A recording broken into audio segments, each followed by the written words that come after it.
નમસ્કાર વિદ્યાર્થી મિત્રો. Standard 10 English unit 6 I love you teacher part 2 જેમાં આપનું સ્વાગત છે. પાર્ટ 1માં આપણે જોયું કે હેલન કેલરના જીવનમાં એને સુલેવાન નામના ટીચર આવે છે અને એમની લાઈફ ત્યાંથી બદલાઈ જાય છે.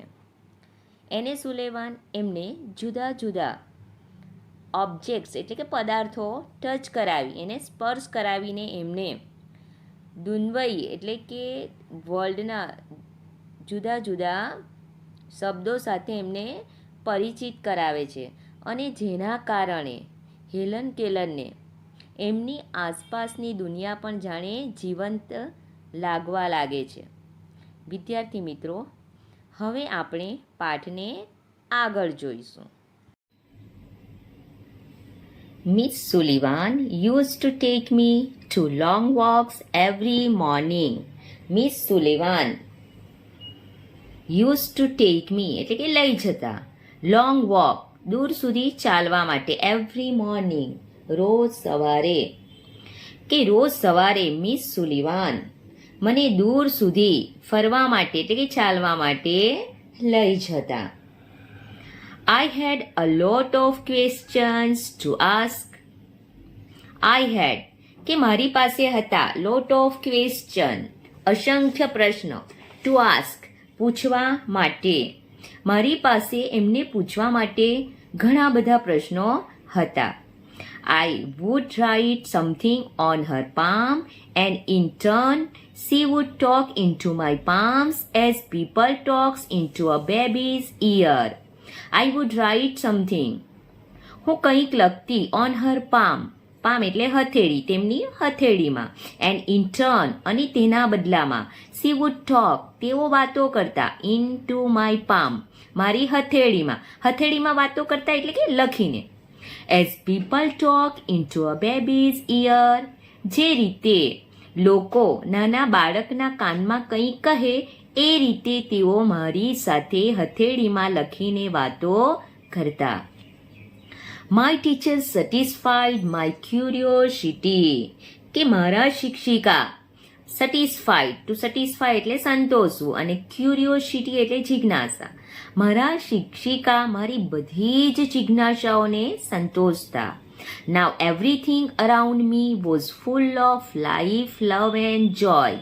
Now હવે મારી એવરીથિંગ એટલે દરેક વસ્તુ અરાઉન્ડ આસપાસ મી મારી વોઝ ફૂલ ઓફ એ ભરેલી હતી શાનાથી તો લાઈફ જીવન, લવ એટલે કે પ્રેમ અને જોય એટલે કે આનંદ.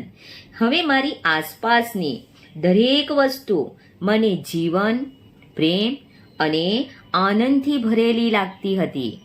The second stage of learning was more difficult. Second stage બીજો તબક્કો ઓફ લર્નિંગ શિક્ષણનો.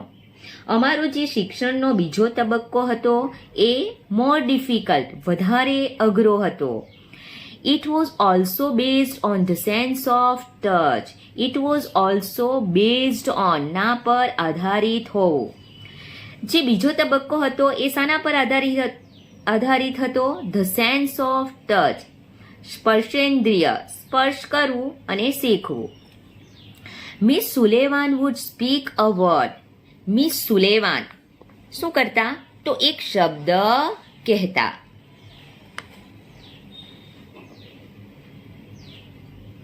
And ask me to touch her lips and throat slowly.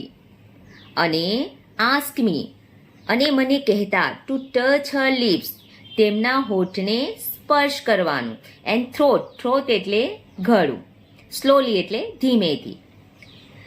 Miss સુલેવાન wood speak a word કે એક શબ્દ બોલતા અને મને એમના જે લિપ્સ હોઠ અને ગળાને ધીમેથી સ્પર્શ કરવાનું કહેતા. I learn to speak through the movements of the lips and the vibrations in the throats. I learn to speak કે હું બોલતા શીખી. Through the movements of the lips lips એટલે કે હોઠની મુવમેન્ટ્સ એટલે કે હલનચલન દ્વારા. એન્ડ ધ વાઇબ્રેશન, વાઇબ્રેશન એટલે કંપારી, ધ્રુજારી. ઇન ધ થ્રોટ, ગળામાં જે ધ્રુજારી થાય એટલે ગળાની જે ધીમેથી સ્પર્શ કરીએ એટલે બોલીએ એટલે એમાંથી શું થાય? વાઇબ્રેશન આવે, જે કંપારી થાય એના દ્વારા, અને હોઠની જે મુવમેન્ટ્સ થતી, હલનચલન થતી, તેના દ્વારા હું બોલવાનું શીખી ગઈ. When I uttered my first word, જ્યારે હું અટર્ડ એટલે કે બોલવું, માય ફર્સ્ટ વર્ડ મારો પહેલો શબ્દ બોલી, it gave me a boundless delight, તેણે મને બાઉન્ડલેસ એટલે કે અનહદ, અપરંપાર, ડિલાઇટ એટલે કે આનંદ, ખુશી. જ્યારે હું પહેલો શબ્દ બોલી મને અપરંપાર ખુશી થઈ. નાવ આઈ સ્ટાર્ટેડ, હવે મેં શરૂ કર્યું, ટોકિંગ વાતો કરવાનું, વિથ માય ટોયઝ મારા રમકડાઓ સાથે, સ્ટોન્સ એટલે કાંકરાઓ, પથ્થર. Trees and birds in the garden, garden બગીચામાં જે વૃક્ષો હતા અને પક્ષીઓ હતા એમની સાથે મેં વાતો કરવાની શરૂઆત કરી. I felt amazed and delighted as my sister ran to me when I called her. I felt amazed. મને amazed એટલે આશ્ચર્ય થવું, and delight એટલે ખુશી થવી, કે મને આશ્ચર્ય થયું અને ખુશી થઈ. As જ્યારે my sister મારી બહેન, ran to me મારા તરફ દોડી આવી, when I called her જ્યારે મેં તેને બૂમ પાડી, and my dog obeyed my commands અને મારો કૂતરો, ઓબેઇડ એટલે આજ્ઞાનું પાલન કરવું, અને કમાન્ડ એટલે કે આદેશ, આજ્ઞા. અને જ્યારે મારે આ કૂતરાએ મારી સૂચનાનું પાલન કરતો હતો. શું કહે છે કે જ્યારે મારી બહેનને મેં બોલાવી અને તે મારી પાસે દોડતી આવી અને મારો કૂતરો મારી આજ્ઞાનું પાલન કરતો થયો, ત્યારે મને આશ્ચર્ય પણ થયું અને ખુશી પણ થઈ. I was able to speak. હું બોલી શકતી હતી. It was a miracle. Miracle means ચમત્કાર, અને એ એક ચમત્કાર હતો. When I studied seriously. When જ્યારે I studied seriously કે જ્યારે હું ગંભીરતાપૂર્વક અભ્યાસ કરતી હતી. It seemed me more like play than work, ત્યારે મને એ કાર્ય કરતા રમત વધારે લાગતું હતું. Whenever anything delighted or interested me, whenever જ્યારે એનીથિંગ કોઈ પણ, કંઈ પણ, ડિલાઇટેડ, ડિલાઇટ એટલે ખુશ કરવું, ઓર ઇન્ટરેસ્ટેડ મી એમાં મને રસ પડતો. Miss Sullivan would talk about that. Miss Sullivan એના વિશે મને વાતો કરતા, that as if she were a little girl herself, જાણે કે એ પોતે જ નાની છોકરી કેમ ન હોય. કે જ્યારે પણ મને આનંદ થતો કે એ વાતમાં રસ પડતો, ત્યારે મિસ સુલેવાન જાણે કે પોતે જ નાના ગર્લ એટલે કે છોકરી હોય એ રીતે મારી સાથે વાતો કરતા. She taught subjects like science by making it so interesting that I remembered everything. તેણે taught subject વિષય શીખવતા, like science, સાયન્સ જેવો વિષય, by making it so interesting એને એટલો રસપ્રદ બનાવીને કે જેથી that I remembered મને બધું જ યાદ રહી જતું, એવરીથિંગ એટલે બધું જ. કે મારા જે ટીચર હતા મિસ સુલેવાન, તેઓ વિજ્ઞાન જેવા વિષયને પણ એટલો રસપ્રદ બનાવીને શીખવતા કે મને બધું જ યાદ રહી જતું હતું. Finally my teacher began teaching me to read. Finally છેવટે મારા ટીચરે મને વાંચતા શીખવવાનું, રીડ એટલે વાંચન, વાંચતા શીખવવાનું શરૂ કર્યું. I first read raised letters and later on read with braille. I first read મેં પહેલાં વાંચ્યું, તો શું એને રીડ એટલે વાંચ્યું, રેઇઝડ લેટર, રેઇઝડ એટલે કે ઉપસેલા, અને લેટર એટલે કે અક્ષરો. જો અહીં બે લેટર છે, લેટર LETTERS, લેટર એટલે કે અક્ષર, એન્ડ લેટર LATER, લેટર એટલે કે પછીથી. બંને શબ્દનો ઉચ્ચાર સરખો થાય છે પણ બંનેના અર્થ અલગ અલગ છે. શું કહે છે કે પહેલા મેં ઉપસેલા અક્ષરો વાંચ્યા એન્ડ લેટર, અને પછીથી ઓન રીડ, અને પછી બ્રેલી લિપિ વાંચતા શીખી. I learn to write with both ordinary as well as Braille typewriter. કે હું ઓર્ડિનરી એટલે કે સાદું, હું સાદું તેમજ એઝ વેલ એઝ તેમજ બ્રેલે ટાઈપરાઇટર વડે લખતા શીખી. I was well on my path to becoming a well educated person. કે હું વેલ એજ્યુકેટેડ પર્સન એટલે કે સુશિક્ષિત પર્સન એટલે કે વ્યક્તિ બનવાના માર્ગ પર ગતિ કરી રહી હતી, કે એટલે કે પ્રગતિ કરી રહી હતી. I was provided as the possible opportunities to develop my abilities. I was provided કે મને આપવામાં આવતી હતી all the possible opportunities. Possible એટલે શક્ય, અને ઓપોર્ચ્યુનિટીઝ એટલે તક, ટુ ડેવલપ એટલે વિકસાવવું, માય એબિલિટીઝ એટલે કે મારામાં જે ક્ષમતાઓ હતી, કે મારી જે ક્ષમતાઓ હતી એને વિકસાવવાની બધી જ તકો મને આપવામાં આવતી. And I made the maximum use of them, અને હું તેનો વધારેમાં વધારે એટલે કે મહત્તમ ઉપયોગ પણ કરતી હતી. આઈ ડેવલપ્ડ ગ્રેટ કોન્ફિડન્સ, કે મારામાં ખૂબ જ કોન્ફિડન્સ એટલે કે આત્મવિશ્વાસ વધ્યો. ડેવલપ એટલે કે વિકાસ થવો, વધ્યો. And I even visited the president, મેં શું કર્યું પછી, and I even visited the president Cleveland at the White House, કે મારામાં આત્મવિશ્વાસ ખૂબ જ વધ્યો, અને ત્યાર પછી મેં વ્હાઇટ હાઉસના જે પ્રેસિડન્ટ પ્રમુખ છે ક્લીવલેન્ડ, તેમની મુલાકાત પણ લીધી. ઇન 1890, કે 1890માં, at the age of about 10, કે હું લગભગ 10 વર્ષની હતી ત્યારે I move to the Perkins institution, કે હું પર્કિન્સની ઇન્સ્ટિટ્યુશનમાં એટલે કે સંસ્થામાં પ્રવેશ લીધો. હિયર માય ટીચર એને સુલેવાન કન્ટિન્યુ ટુ ટીચ મી, અહીં પણ મારા ટીચર એને સુલેવાને મને શીખવવાનું ચાલુ રાખ્યું. I could make friends with other blind children here, કે અહીં હું બીજા, અધર એટલે બીજા, બ્લાઇન્ડ એટલે કે અંધ બાળકોને સાથે શું કર્યું તો ફ્રેન્ડ્સ કે મિત્રતા કરી શકી. માય લોનલીનેસ બિગેન ટુ ડિસએપિયર, કે ઘણા બધા અંધ મિત્રો મળ્યા જેના કારણે માય લોનલીનેસ મારી જે એકલતા હતી બિગેન ટુ ડિસએપિયર એ અદૃશ્ય થવા લાગી, એ દૂર થવા લાગી. એન્ડ માય પ્રોગ્રેસ અને મારી પ્રગતિ ઓફ લર્નિંગ શીખવાની જે પ્રગતિ હતી ઇમ્પ્રૂવ ક્વાઇટ વેલ એમાં ખૂબ જ સુધારો જોવા મળ્યો. I learn Latin German and arithmetic, હું લેટિન જર્મન અને ગણિત શીખી. વિદ્યાર્થી મિત્રો, હવે પછી આપણે ત્રીજા ભાગમાં અભ્યાસ કરીશું.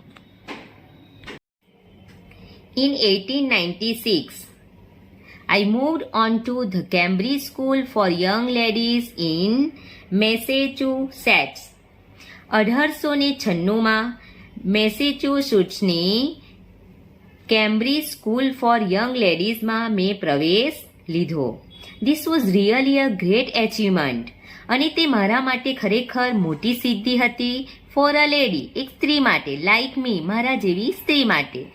હુ વોઝ, કે જે blind, deaf and could barely produce sounds for communication, કે જે અંધ હતી, બહેરી હતી અને ખૂબ મુશ્કેલીથી થોડા શબ્દ કોમ્યુનિકેશન વાતચીત માટે ઉચ્ચારી શકે એવી હતી.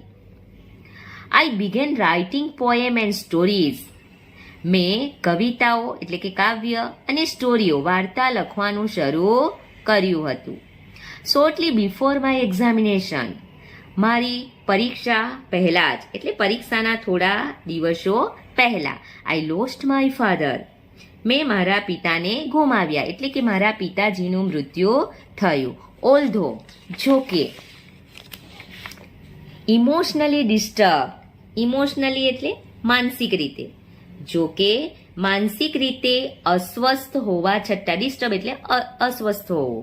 આઈ did my best in the examination, કે મેં પરીક્ષામાં મારું બેસ્ટ સારામાં સારું કાર્ય કર્યું. My teacher could not accompany me to the examination hall, મારા શિક્ષિકા મને એક્ઝામિનેશન હોલમાં પરીક્ષા ખંડમાં કંપની આપી શકે તેમ ન હતા એટલે કે પરીક્ષા ખંડમાં આવી શકે તેમ ન હતા. There a teacher spelled out the question in my hand and I typed out the answer, કે ધેર અ ટીચર, ત્યાં એક શિક્ષક હતા, સ્પેલ્ડ કે જે સ્પેલ્ડ એટલે કે સ્પેલિંગ લખતા, the question in to my hands, મારા હાથમાં એટલે કે હથેળીમાં પ્રશ્નો લખતા, એન્ડ આઈ ટાઈપ્ડ અને હું ટાઈપ કરતી, ટાઈપ્ડ આઉટ ધ આન્સર અને હું જવાબ ટાઈપ કરતી. કે ત્યાં એક શિક્ષિકા હતા, પરીક્ષા ખંડની વાત છે કે જ્યાં એક શિક્ષિકા હતા, એક શિક્ષક હતા જે મારા હાથમાં પ્રશ્નો લખતા અને હું જવાબ, એ પ્રશ્નોના જવાબ ટાઈપ કરતી. When the result was declared, જ્યારે રિઝલ્ટ એટલે કે પરિણામ જાહેર થયું, I was so full of joy, હું ખૂબ જ ખુશ હતી. ટુ હિયર, એ સાંભળીને, ધેટ કે I had passed all the subjects, કે હું બધા જ વિષયોમાં પાસ થઈ ગઈ હતી. I remember my first day at the Radcliffe College in 1900, કે 1900માં રેડક્લિફ કોલેજનો પહેલો દિવસ મને હજી પણ યાદ આવે છે. I knew there were challenges in my way, but I was eager to overcome them. I know, હું જાણતી હતી. There were challenges, કે ત્યાં શું છે, પડકારો આવશે, મારા માર્ગમાં પડકારો. In my way એટલે મારા માર્ગમાં, but I was eager, પણ હું તો ખૂબ જ આતુર હતી, to overcome them, એ પડકારોને ઝીલવા માટે, એ પડકારો પર, ટુ ઓવરકમ એટલે ના પર વિજય મેળવવો, કે એ પડકારો, જીવનમાં જે પડકારો આવે તેના પર વિજય મેળવવા માટે હું તો ખૂબ જ આતુર હતી. The professors looked far away as if they were speaking through a telephone, શું કહે છે કે અધ્યાપકો, કોલેજમાં જે અધ્યાપકો હતા જાણે કે ટેલિફોનથી વાતો કરતા હોય, દ્વારા બોલતા હોય, સ્પીકિંગ બોલતા હોય એટલા દૂર, ફાર અવે એટલે કે દૂર લાગતા હતા. The lectures were spelled into my palms as rapidly as possible, બની શકે એટલી ઝડપથી મારી હથેળીમાં શું કરવામાં આવતું, તો લેક્ચર્સ વેર સ્પેન્ડ, કે લેક્ચર જે વ્યાખ્યાનો હતા તે લખવામાં આવતા. I would note down whatever I remembered when I went back home. I would note down, note down એટલે લખી નાખતી, વેન એવર જ્યારે, વોટ એવર જે કંઈ પણ, આઈ રિમેમ્બર્ડ મને યાદ રહેતું હતું, વેન જ્યારે, આઈ વેન્ટ બેક હોમ હું ઘરે પાછી ફરતી, ઘેર આવીને એટલે ઘરે પાછી ફરીને જે કંઈ મને યાદ રહેતું હતું એ હું નોંધ કરી લેતી.